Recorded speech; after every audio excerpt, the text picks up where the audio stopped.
आखिर पीएम मोदी के घर के बाहर पहुंचकर राहुल गांधी ने हाथ क्यों बांध लिए? हाथ बांधकर राहुल गांधी अपनी इन तस्वीरों को दिखाकर क्या करने की कोशिश कर रहे थे? पुलिस और राहुल गांधी की क्या बातचीत हुई? राहुल गांधी को मनाने के लिए सरकार ने किसको भेजा? आज तो दिल्ली में गदर मचा है दोस्तों, गदर। जंतर मंतर में भीड़ लगातार बढ़ती जा रही है। उधर सोनम वांगचू को हॉस्पिटल से छुट्टी मिल गई है और अब दोस्तों राहुल गांधी सीधा पहुंच गए प्रधानमंत्री नरेंद्र मोदी के सरकारी आवास के बिल्कुल बाहर। ये देखिए तस्वीरों में, इधर आप देखिए लेफ्ट में पीएम का सरकारी आवास है, मतलब आप समझ लीजिए कि उनकी चौखट पे आकर बैठ गए। अब तो दोस्तों राहुल गांधी ने देश के नागरिकों से चलो पीएम हाउस का नारा दे दिया है। राहुल गांधी कह रहे हैं छात्रों पर हमला हर भारतीय परिवार पर हमला है। प्रधानमंत्री मोदी को लगता है कि वो बिना जवाब दिए, बिना किसी नतीजों का सामना किए बच जाएंगे। नहीं कर पाएंगे, इस बार तो बिल्कुल नहीं। मैं उस हर देशभक्त भारतीय से अपील करता हूं जो मानता है कि हमारे छात्रों को न्याय मिलना चाहिए। प्रधानमंत्री आवास के सामने हमारे धरने में शामिल हो। भारत के छात्रों की आवाज को नजरअंदाज नहीं किया जा सकता। मतलब राहुल गांधी देश के लोगों से कह रहे हैं कि अपने घरों से निकले और पीएम के घर के बाहर धरने पर बैठे। क्यों? क्योंकि प्रधानमंत्री ना संसद में जवाब दे रहे हैं, ना देश के लोगों को जवाब दे रहे हैं। यानी राहुल गांधी फिलहाल तो यहां से टस से मस होने वाले नहीं है। कांग्रेस पार्टी के सांसद और पूरी की पूरी राहुल गांधी की टीम अब पीएम के आवास के उनके घर के बाहर बैठ गई है। प्रधानमंत्री नरेंद्र मोदी के घर जाकर अपने सांसदों को लेकर बात करना चाहते थे राहुल, लेकिन पुलिस ने उनको वहीं रोक दिया। दोस्तों पुलिस ने जहां रोका राहुल गांधी वहीं बैठ गए, धरना देने लगे। जोर जोर से नारेबाजी शुरू हो गई। सड़क पर बैठकर कांग्रेस पार्टी के सांसदों ने हिलने से मना कर दिया। और तो और राहुल गांधी ने अपने खुद हाथ बांधे और बांधे हुए ऐसे कलाइयों को दिखाया। एक सांकेतिक तौर पर छात्रों का समर्थन किया, ये दिखाते हुए कि छात्रों का आपने ये हाल किया हुआ है। कुछ इस तरह से आपने उनके हाथ बांध दिए। हालात ये हो गए दोस्तों कि प्रधानमंत्री के घर के गेट के बाहर राहुल गांधी बैठे हुए थे अपने सांसदों को लेकर और नारेबाजी मोदी के इस्तीफे की हो रही थी। जबरदस्त तरीके से यहाँ बवाल कटा है। क्या देश को नहीं बचाना है? देश गुलामी हाथों में जा रहा है। आज प्रजातंत्र खत्म है। लोग मेंबर पार्लियामेंट इस बनते हैं कि संसद में जाकर अपनी समाज देश की बात को उठाएंगे, वहाँ चर्चा करेंगे, संविधान के अनुसार लोगों को राइट दिलाएंगे। आज कल जिस प्रकार से बर्बरता दिल्ली के अंदर हुई, लाखों लाखों बच्चों को पीटा गया, आज हॉस्पिटल में हमने जाके देखा किस प्रकार से बच्चों को मारा गया है। क्या यही हालात है? दोस्तों जिस वक्त कांग्रेस पार्टी के सारे सांसद बैठे हुए थे ना, उस वक्त कांग्रेस पार्टी के 2 मुख्यमंत्री भी बैठे हुए थे। केरला के मुख्यमंत्री तो यहाँ पर बैठे हुए थे। अभी ये क्लियर नहीं कि दूसरे मुख्यमंत्री कौन थे, हिमाचल के मुख्यमंत्री थे या तेलंगाना के मुख्यमंत्री थे, लेकिन ये पता है कि कांग्रेस के 2 मुख्यमंत्री इस भीड़ में मौजूद हैं। मतलब कांग्रेस पार्टी के राज्यसभा और लोकसभा में लाके सांसद और कांग्रेस पार्टी के 2 मुख्यमंत्री। दोस्तों हालात तो ये हो गए कि पुलिस आई राहुल गांधी से बात करने के लिए कि सर ये सेंसिटिव जोन है, यहाँ मार्च नहीं कर सकते, किसी भी तरह का प्रोटेस्ट नहीं कर सकते, प्रदर्शन नहीं कर सकते।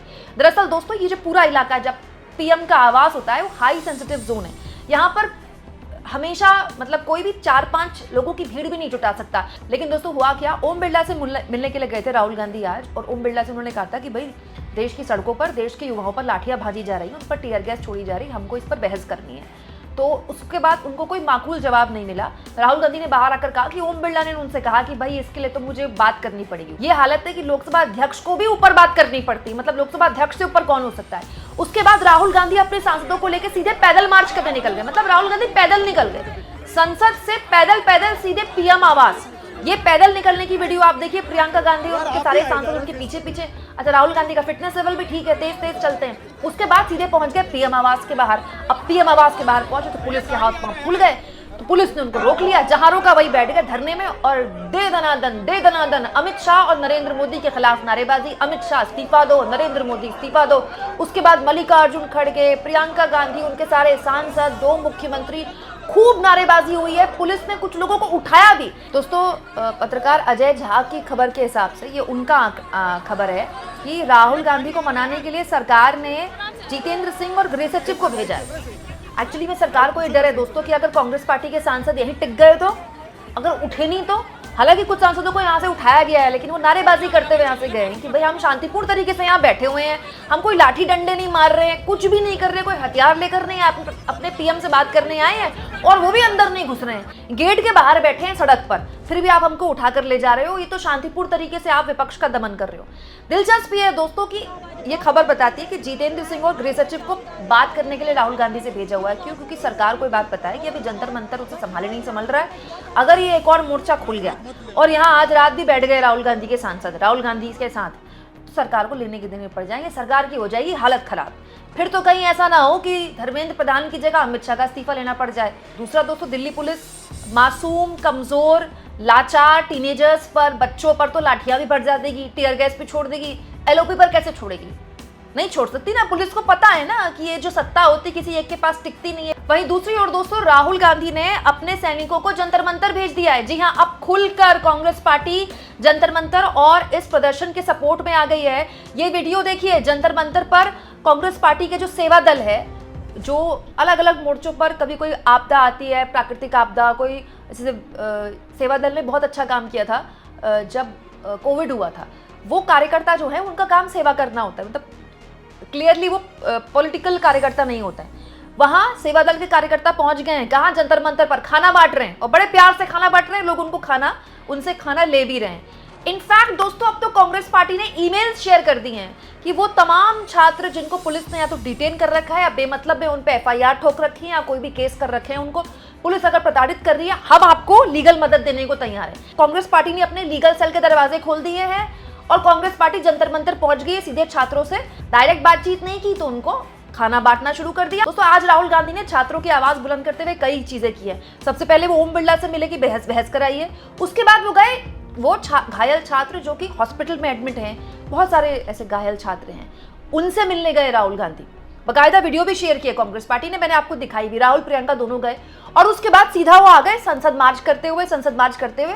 अभी जब तक मैं वीडियो रिकॉर्ड कर रही हूँ दोस्तों, राहुल गांधी संसद मार्च करने के बाद पीएम आवास के घर के बाहर बैठे हुए हैं। हालांकि दोस्तों, कुछ नेताओं को हिरासत में लिया है पुलिस ने, लेकिन राहुल गांधी और प्रियंका गांधी को हिरासत में लिए जाने की खबर अभी फिलहाल नहीं आई है। आएगी तो मैं आपको बताऊंगी। दोस्तों, ये होता है बड़े नेता का सड़क पर उतरना। अगर किसी भी पार्टी का बड़ा नेता ही मोर्चा संभाल ले, तो चाहे मुख्यमंत्री हो या सांसद हो, क्योंकि हर पार्टी में ऐसे सारे लोग भरे होते हैं ना कि भाई नेता के आगे नंबर बढ़ाने हैं। दूसरा, कल तक मुझे भी ये बात समझ में ही नहीं आ रही थी कि राहुल गांधी खुलकर इस प्रोटेस्ट का समर्थन क्यों नहीं कर रहे। इतने दिनों से अनशन पर है सोनम वांगचुक, लेकिन अब ये बहुत सही स्ट्रैटेजी रही कांग्रेस पार्टी की कि कांग्रेस पार्टी तब बोली जब बोलना जरूरी था। आज से पहले अगर कांग्रेस पार्टी या राहुल गांधी या प्रियंका गांधी ऐसा कुछ करते तो बोला जाता कि ये तो पूरा प्रोटेस्ट है कांग्रेस पार्टी ने खड़ा किया, जो कि बिल्कुल नहीं है। शुरुआत से इस प्रोटेस्ट पर अगर आरोप लगे हैं तो आम आदमी पार्टी फंडेड लगे हैं, क्योंकि अभिजीत दीप के पहले आम आदमी पार्टी में रहे हैं। अब ये आम आदमी पार्टी द्वारा फंडेड है मुझे नहीं पता। हाँ, लेकिन अगर शुरुआत से कांग्रेस पार्टी या राहुल गांधी इसका समर्थन करते तो बीजेपी यही कहती, सरकार ये कहती अरे तो कांग्रेस के ही कार्यकर्ता है। लेकिन कांग्रेस तब बोली खुलकर, राहुल गांधी तब आए, हालांकि वो पहले भी बोल रहे थे, लेकिन खुलकर तब आए जब हिंसा हो गई, जब छात्रों पर लाठियां भांज दी गई, उनके सर फोड़े गए, उनको टीयर गैस, मतलब टीनेजर्स पर आप टीयर गैस छोड़ रहे हैं, तब विपक्ष के लिए बोलना जरूरी हो गया। और ये बिल्कुल सही मौका है। अब सरकार ये बोले पॉलिटिक्स नहीं होनी चाहिए, तो भाई इस मुद्दे पे पॉलिटिक्स नहीं होगी तो किस मुद्दे पर होगी? अच्छा, ये बात भी मुझे समझ नहीं आती। बोले थे पॉलिटिक्स नहीं होनी चाहिए, भाई पॉलिटिकल आदमी पॉलिटिक्स नहीं करेगा तो क्या आम खाएगा? इनफैक्ट आज तो संसद भवन में मीडिया से बात करते हुए राहुल गांधी ने कहा धर्मेंद्र प्रधान जो हैं वो तो एक प्यादे हैं, उनको अपॉइंट किया है मोदी ने, और दिल्ली में अगर छात्रों पर लाठियां भाजी गई तो वो अमित शाह ने भाजी हैं, तो अमित शाह और नरेंद्र मोदी का इस्तीफा होना चाहिए, उनकी वजह से छात्रों का भविष्य खराब हो रहा है। अब जिस तरह से पीएम आवास के बाहर राहुल गांधी पहुंच गए, आज से 12 सालों में दोस्तों कभी नहीं हुआ ऐसा कि राहुल गांधी इतने एक्टिव दिखे। ये एक्टिवनेस क्या सरकार ने दी है विपक्ष को? सरकार ने बैठे बिठाए विपक्ष से कहा है प्लीज ये मुद्दा ले लीजिए। और क्या इतना होने के बाद भी सरकार एक ऐसे मंत्री को ढोएगी जिसको ढोकर सरकार को कोई फायदा नहीं मिल रहा है? कमेंट बॉक्स में जरूर लिखें और जितना हो सके दोस्तों चैनल को शेयर भी करें और सब्सक्राइब भी।